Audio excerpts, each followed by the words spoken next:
Hello children, I hope you all are well and safe at home. I am Vimlesh Sharma from Shiv Jyoti Educational Group, Kota.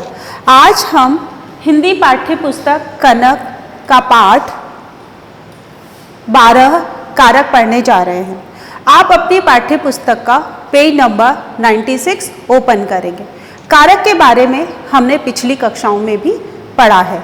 हमारे हिंदी व्याकरण का पाठ 8 समास के तत्सम पुरुष जो समास था उसमें भी हमने कारक की चर्चा की थी। उसमें 2 कारक नहीं थे, कर्ता और संबोधन। तो चलिए जानते हैं कारक के बारे में। कारक संज्ञा अथवा सर्वनाम के जिस रूप से उसका संबंध क्रिया तथा वाक्य के अन्य शब्दों के साथ जाना जाता है वह कारक कहलाता है। संज्ञा किसी भी वस्तु, स्थान, जाति के नाम को हम संज्ञा कहते हैं। सर्वनाम हम, तुम, यह, वह सब सर्वनाम है। तो उनके जिस रूप से उनका संबंध क्रिया से होता है उसी को हम कारक कहते हैं। कार्य को स्पष्ट करने के लिए वाक्य के विभिन्न पदों के साथ जो चिन्ह लगाए जाते हैं उन्हें परसर्ग, विभक्ति चिन्ह अथवा कारक चिन्ह भी कहते हैं। हमारे वाक्य में बहुत सारे पद होते हैं, क्रियापद, संज्ञा पद, तो उनको जो चिन्ह लगाकर समझाते हैं उन्हीं को हम क्या कहते हैं? विभक्ति चिन्ह, परसर्ग और कारक चिन्ह। इसका एक उदाहरण है हमारे सामने। श्री कृष्ण ने अर्जुन को गीता का उपदेश दिया। यहाँ पर ने, को और का परसर्ग, विभक्ति चिन्ह और कारक चिन्ह हैं। यदि हम इनसे वाक्य से इनको अगर हटा दें तो वाक्य का अर्थ पूर्ण रूप से स्पष्ट नहीं होगा। एक उदाहरण और ले लेते हैं कि राम ने पुस्तक खरीदी। राम पुस्तक खरीदी, अगर मैं ने लगाती हूँ तो वाक्य का अर्थ स्पष्ट होता है। अगर मैं वाक्य में ने नहीं लगाती हूँ तो स्पष्ट अर्थ नहीं निकलता। तो इसके अन्य उदाहरण इस प्रकार हैं। सम्राट अशोक ने बौद्ध धर्म का प्रचार किया। तो यहाँ पर जो सम्राट अशोक है, बौद्ध धर्म ने हमने विभक्ति और परसर्ग लगाकर वाक्य पूरा किया और का प्रचार किया और बौद्ध धर्म के बीच में का विभक्ति चिन्ह लगाकर हमने इस वाक्य को पूरा किया। यदि मैं ने और का यहाँ से हटा देती हूँ तो यह इस वाक्य का जो अर्थ है वो पूर्ण रूप से स्पष्ट नहीं होगा। उसी तरह से दूसरा उदाहरण है, भीम ने गदा से दुर्योधन का वध किया। तो ने और से और का यहाँ पर परसर्ग, विभक्ति चिन्ह, कारक चिन्ह हैं। तीसरा उदाहरण है, पुस्तकों को मेज पर रख दो। तो यहाँ पर विभक्ति चिन्ह को और पर है। यदि इन विभक्ति चिन्ह को वाक्य से हटा देते हैं तो अर्थ पूर्ण रूप से स्पष्ट नहीं हो पाता। कारक के भेद कितने होते हैं जानते हैं। कारक के 8 भेद दिए गए हैं। पहला है कर्ता कारक, दूसरा कर्म कारक, तीसरा करण कारक, चौथा संप्रदान कारक, पांचवा अपादान कारक, छठा संबंध कारक और सातवां अधिकरण कारक और 8वां संबोधन कारक। कारक के बारे में हमने पहले समास में भी पढ़ा है। अब जानेंगे इनके विभक्ति चिन्ह कौन से हैं। ये यहाँ पर कारक दिए गए हैं, यहाँ पर इनके विभक्ति चिन्ह हैं जिनको हम परसर्ग और कारक चिन्ह भी कहते हैं। कर्ता का विभक्ति चिन्ह ने, कर्म का को, करण का से, द्वारा के द्वारा भी हम बोलते हैं इसे, संप्रदान के लिए, अपादान से अलग होने के भाव में प्रयोग किया जाता है। संबंध का, के, की, रा, रे, री और ना, ने, नी भी विभक्ति चिन्ह होते हैं। अधिकरण में पर, संबोधन हे, ओ, अरे। अब हम इनका प्रयोग एक एक करके लेते हैं। कर्ता कारक, अब हम इसके बारे में विस्तार से जानेंगे। इसकी परिभाषा क्या है? कर्ता का अर्थ है करने वाला। जो कार्य करता है वो कर्ता कहलाता है। आपके वाक्य में 3 भाग होते हैं, कर्ता, क्रिया और कर्म। तो कर्ता कारक जो कार्य करता है। संज्ञा या सर्वनाम के जिस रूप से वाक्य में क्रिया करने वाले का पता चलता है उसे कर्ता कारक कहते हैं। उसका जो परसर्ग चिन्ह है वो क्या है? ने। तो इसके उदाहरण इस प्रकार हैं। कृष्ण ने बांसुरी बजाई, तोते ने मिर्च खाई। अब बांसुरी बजाई किसने? कर्ता कौन है? बांसुरी बजाने वाला कौन है? कृष्ण। मिर्च खाई किसने खाई? तो यहाँ पर कर्ता कौन है? तोता। तो तोते ने मिर्च खाई। तो विभक्ति चिन्ह कौन से हुए? ने और ने। अब हम जानेंगे कर्ता कारक के दो रूपों के बारे में। वो कौन कौन से हैं? परसर्ग सहित और परसर्ग रहित। तो पहले हम परसर्ग सहित के बारे में जान लेते हैं। जब क्रिया भूतकाल में हो और सकर्मक हो तो कर्ता के साथ ने का प्रयोग किया जाता है। आपने काल के बारे में पढ़ा ही है। 3 काल होते हैं, वर्तमान काल, भूतकाल और भविष्य काल। तो भूतकाल वो है जिसमें काम कर लिया गया है। और सकर्मक क्रिया के बारे में भी हमने पढ़ा है। क्रिया 2 प्रकार की होती है, सकर्मक और अकर्मक। सकर्मक क्रिया में कर्म होता है जिसमें हम कोई प्रश्न करते हैं और उत्तर निकल कर आता है, तो वो कौन सी क्रिया होती है? सकर्मक क्रिया। तो इसमें जो वाक्य होता है वो भूतकाल में होता है और सकर्मक क्रिया होती है। तो कर्ता के साथ ने का प्रयोग किया जाता है। इसके उदाहरण इस प्रकार हैं। बंदरों ने नाच दिखाया, ये वाक्य हमारा भूतकाल है। और सकर्मक क्रिया, अगर हम इससे प्रश्न करते हैं कि किसने नाच दिखाया, तो बंदरों ने, तो हमारी कौन सी क्रिया हो गई? सकर्मक क्रिया। तो हमने ने विभक्ति चिन्ह लगाया। दूसरा उदाहरण है, विभीषण ने श्री राम का साथ दिया। यहाँ पर भूतकाल है, सकर्मक क्रिया कि विभीषण ने श्री राम का साथ दिया। किसका साथ दिया? श्री राम का। तो यहाँ पर कर्ता कौन है? विभीषण। तो विभीषण और श्री राम का साथ दिया, तो हमने विभक्ति चिन्ह क्या लगाया? ने। अब हम जानेंगे इसके दूसरे भाग के बारे में कि परसर्ग रहित, यानी परसर्ग जो विभक्ति चिन्ह है वो यहाँ पर नहीं है। वर्तमान काल और भविष्य काल में ने परसर्ग का प्रयोग नहीं होता। यहाँ पर वर्तमान और जो भविष्य काल है वहाँ पर इसका प्रयोग नहीं होता। भूतकाल की क्रिया यदि अकर्मक होती है तो भूतकाल में भी कर्ता के परसर्ग का प्रयोग नहीं होता।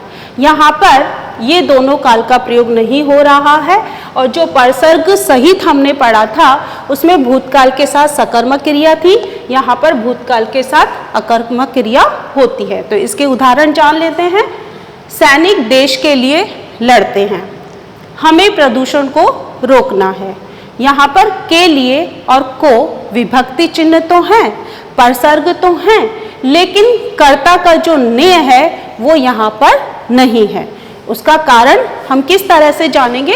वाक्य में क्रिया के साथ कौन प्रश्न करने पर जो पद उत्तर में मिलता है वह कर्ता कारक होता है। जब हम इन वाक्यों में प्रश्न करेंगे कि कौन, तब हमारे पास जो उत्तर निकल कर आएगा वो ही परसर्ग रहित कर्ता कारक होगा। सैनिक देश के लिए लड़ते हैं। देश, कौन लड़ता है देश के लिए? सैनिक। तो हमारा जो कौन हमने प्रश्न किया, उत्तर जब हमारे पास निकल कर आता है तो कौन सा होता है? कर्ता का परसर्ग रहित वाक्य होता है। हमें प्रदूषण को रोकना है। कौन प्रदूषण को रोकेगा? हम। तो यहाँ पर जब प्रश्न करने के बाद जब हमारे पास उत्तर आता है तो वो कर्ता का परसर्ग रहित वाक्य होता है। अब हम जानेंगे दूसरे कारक के बारे में, कर्म कारक। इसकी परिभाषा है, वाक्य में संज्ञा अथवा सर्वनाम के जिस रूप पर क्रिया का फल है या प्रभाव पड़ता है उसे कर्म कारक कहते हैं। इसका विभक्ति चिन्ह क्या है? को। जब हमारे पास को विभक्ति चिन्ह होता है तो वो कौन सा कारक कहलाता है? कर्म कारक। इसके उदाहरण इस तरह से हैं। भारत ने विरोधी टीम को हरा दिया। यहाँ पर को विभक्ति चिन्ह है। दूसरा उदाहरण है, नानी माँ चिड़ियों को दाना खिलाती है। यहाँ पर मैं आपको 2 ही उदाहरण अच्छे से समझा रही हूँ, तीसरा उदाहरण हम बाद में समझेंगे। इसके बारे में जान लेते हैं कि कभी कभी वाक्य में कर्म कारक के विभक्ति चिन्ह का प्रयोग नहीं किया जाता। कर्म कारक को पहचानने के लिए क्रिया के साथ क्या और किसे लगाकर प्रश्न करने पर जो उत्तर आता है, जो उत्तर प्राप्त होता है, वही कर्म कारक होता है। तो यहाँ पर हमें दोनों वाक्य में को जो विभक्ति चिन्ह है वो स्पष्ट दिखाई दे रहा है और सर्वनाम के जिस रूप से क्रिया का फल या उसका प्रभाव पड़ रहा है कि भारत ने विरोधी टीम को हरा दिया। किसको हरा दिया? विरोधी टीम को। नानी माँ चिड़ियों को दाना खिलाती है। नानी माँ किसको दाना खिला रही है? चिड़ियों को। अब हमारा तीसरा उदाहरण है कि दादी माँ रामायण पढ़ती है। यहाँ पर हम विभक्ति चिन्ह हमें यहाँ पर दिखाई नहीं दे रहा, लेकिन हम इसको कैसे पहचानेंगे? तो हमारे पास क्या और किसे, यह शब्द से हम यहाँ पर इस वाक्य से प्रश्न करेंगे कि दादी माँ रामायण पढ़ती है।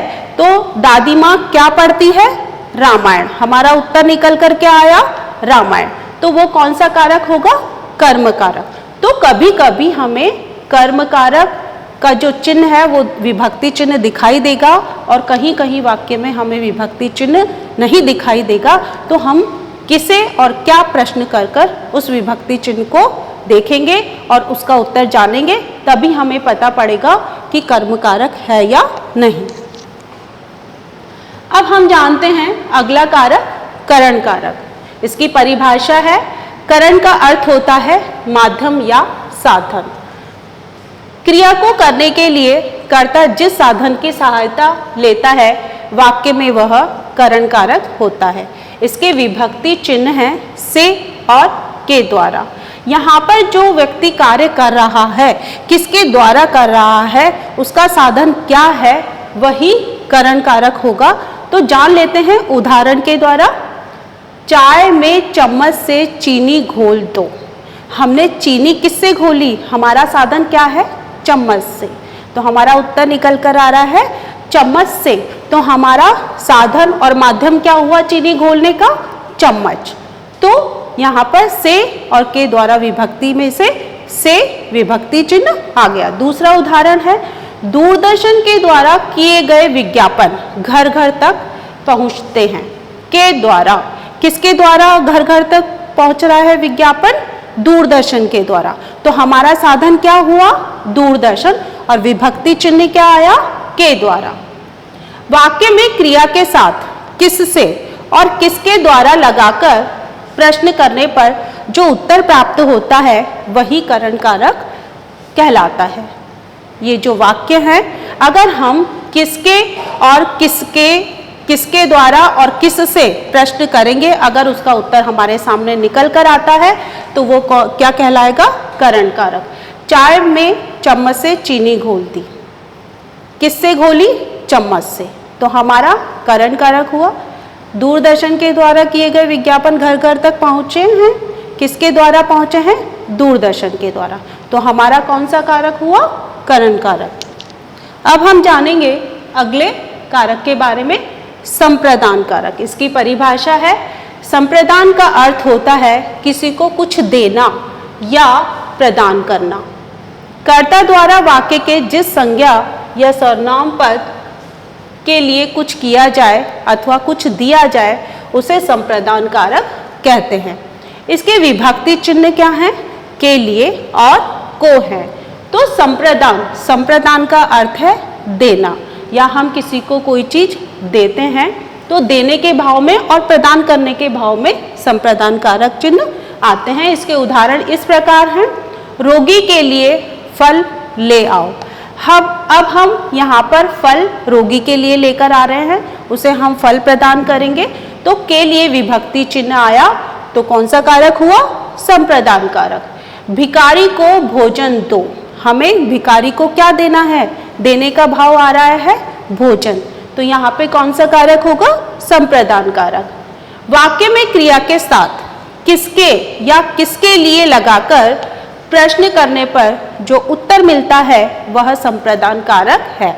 इसमें सदा किसी को कुछ देने का भाव होता है। जो हमारे पास वाक्य है, अगर हम उस वाक्य से किसके और किसके लिए प्रश्न करते हैं और उसका उत्तर जब हमारे पास निकल कर आता है तो वो संप्रदान कारक होता है।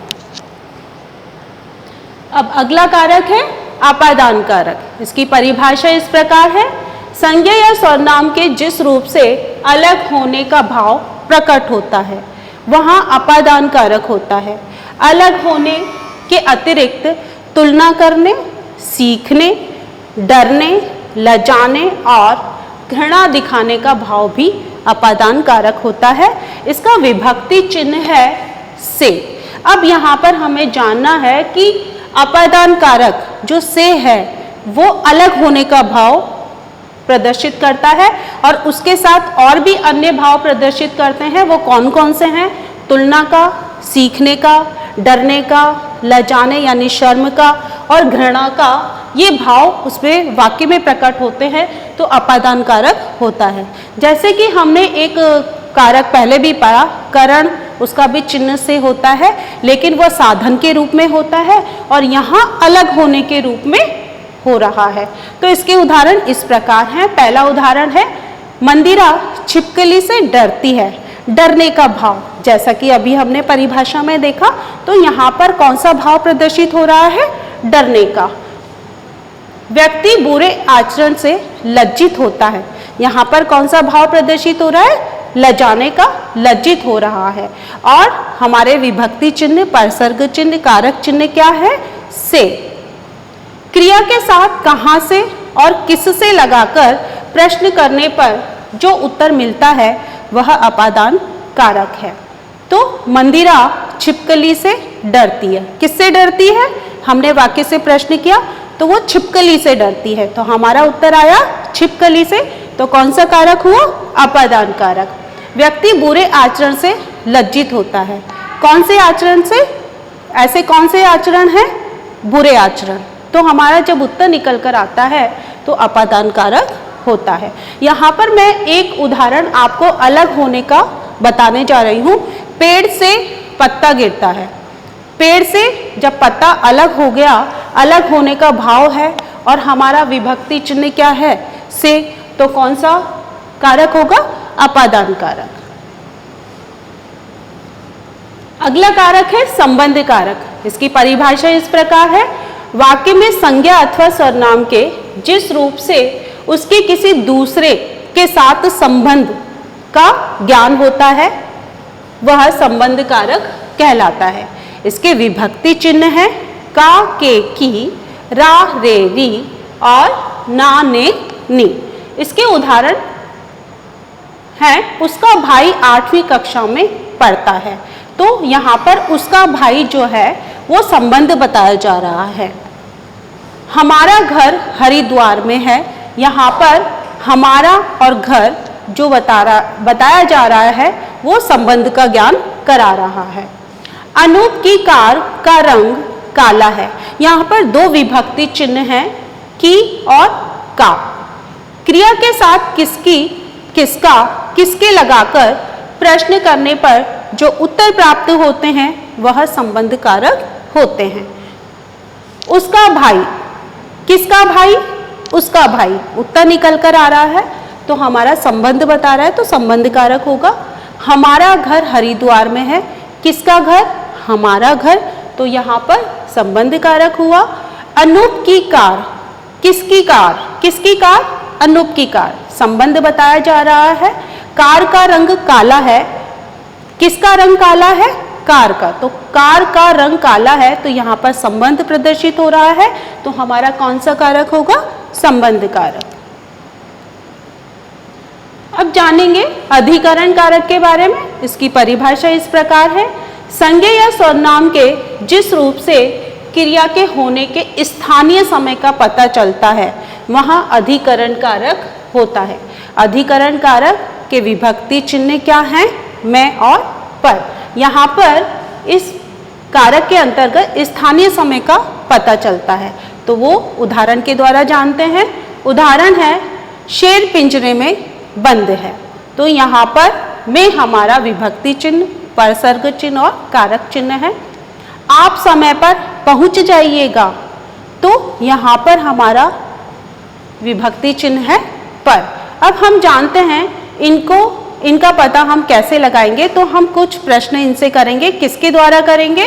क्रिया के साथ कहाँ और कब लगाकर प्रश्न करने पर जो उत्तर मिलता है वह अधिकरण कारक होता है। तो देखिए, शेर पिंजरे में बंद है। हमने प्रश्न किया कि शेर कहाँ बंद है, तो हमारा उत्तर निकल कर आता है पिंजरे में। तो कौन सा कारक हुआ? अधिकरण कारक। आप समय पर पहुंच जाइएगा। आप कब पहुंच जाइएगा? समय पर। तो हमारा उत्तर निकल कर आता है समय पर। तो हमारा कौन सा कारक होगा? अधिकरण कारक होगा। अब हम जानेंगे संबोधन कारक के बारे में। इसकी परिभाषा इस प्रकार है, संज्ञा या सर्वनाम के जिस रूप से किसी को बुलाने और पुकारने का ज्ञान होता है उसे संबोधन कारक कहते हैं। इसके विभक्ति चिन्ह हैं हे, ओ, अरे। संबोधन कारक में संबोधन के बाद ये जो आपको ब्रैकेट में चिन्ह दिखाई दे रहा है इसे हम कहते हैं विस्मयादि बोधक चिन्ह। तो इस तरह का चिन्ह का प्रयोग किया जाता है। तो यहाँ पर हम किसी को पुकारते हैं या किसी को बुलाते हैं। अरे बच्चों, हे भगवान, तो हम किसी को पुकार रहे हैं, किसी को बुला रहे हैं, तो वो होगा संबोधन कारक। इसके उदाहरण जान लेते हैं। हे भगवान, हम भगवान को यहाँ पर पुकार रहे हैं। पुकारना जो संबोधन कारक से ज्ञात होता है कि हे भगवान मेरी रक्षा करो, और यहाँ पर हे भगवान जो है उसके बाद हमने विस्मयादि बोधक चिन्ह लगाया है। तो ये कौन सा कारक होगा? संबोधन कारक। दूसरा उदाहरण है, अरे रामू, हमने रामू को पुकारा है। यहाँ पे पुकारा शब्द ज्ञात हो रहा है, एक गिलास पानी ले आओ। तो संबोधन कारक में पुकारना और बुलाने शब्द आते हैं। जैसे हे भगवान, हमने भगवान को पुकारा। अरे रामू, हमने रामू को बुलाया। अब हम जानेंगे कर्म कारक और संप्रदान कारक में अंतर। कई बार हमारे सामने ऐसे वाक्य आते हैं कि हम पहचान नहीं पाते कि वह कर्म कारक है या संप्रदान कारक है। तो जानते हैं, इन दोनों ही कारकों के विभक्ति चिन्ह को है। वाक्य में क्रिया का फल जिस संज्ञा अथवा सर्वनाम पर पड़ता है, क्रिया का संबंध फल किस पे पड़ता है? संज्ञा और सर्वनाम पे। तो हमारा वो कौन सा कारक होगा? कर्म कारक। वहाँ कर्म कारक होता है, जबकि संप्रदान कारक में देने का भाव होता है। जब हम कोई चीज किसी को देते हैं तो वो संप्रदान कारक का बोध कराता है। तो वाक्य के द्वारा हम जान लेते हैं, माँ पुत्र को फल खिला रही है। यहाँ पर जो क्रिया है उसका फल किस पे हो रहा है? कर्ता यानी कि संज्ञा और सर्वनाम पर। तो वो कौन सा कारक कहलाएगा? कर्म कारक। तो यहाँ पर भी को आ रहा है। पुत्र को, माँ पुत्र को फल दे रही है, संप्रदान। यहाँ पर देने का भाव आ रहा है। जहाँ पर देने का भाव आता है तो वहाँ पर कौन सा कारक होता है? संप्रदान कारक। और दोनों के कारक चिन्ह क्या है? को और को।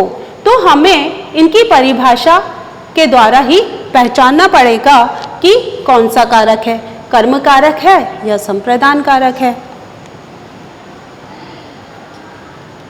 करण कारक और अपादान कारक में अंतर। यहाँ पर दोनों की विभक्ति समान है, लेकिन हम दोनों में से कौन सा कारक सही है हम किस तरह से पहचानेंगे, तो इसके बारे में जानते हैं। करण कारक और अपादान कारक दोनों का ही विभक्ति चिन्ह क्या है? से। करण कारक में से का प्रयोग साधन के अर्थ में होता है और अपादान कारक में अलग होने के अर्थ में इसका प्रयोग होता है। और दोनों के विभक्ति चिन्ह क्या है? से। अब आप यहाँ पर समझ लें कि करण से साधन के रूप में हम किसी भी वस्तु के द्वारा या किसी भी चीज के द्वारा कोई कार्य करते हैं तो वो होगा करण कारक। और अगर अपादान यानी कि अलग होने के भाव में कौन सा कारक होगा? अपादान कारक। हम जानेंगे उदाहरण के द्वारा। बच्चे बस से विद्यालय जाते हैं। यहाँ पर से विभक्ति चिन्ह आ रहा है तो करण कारक है, क्योंकि वो स्कूल किससे जा रहे हैं? विद्यालय किससे जा रहे हैं? बस से। मैं पेंसिल से लिखती हूँ, तो मैं किसके द्वारा लिख रही हूँ? पेंसिल के द्वारा। तो मैंने साधन लिया तो किससे मैं काम कर रही हूँ, किसके द्वारा काम कर रही हूँ, पेंसिल के द्वारा। तो यहाँ पर कौन सा कारक होगा, करण कारक।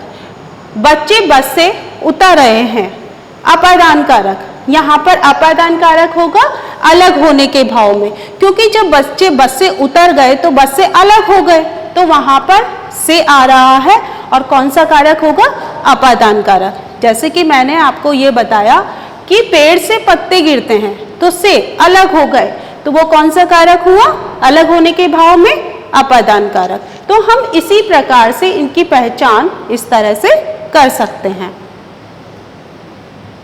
तो चलिए अब हम इसके कुछ अभ्यास कर लेते हैं।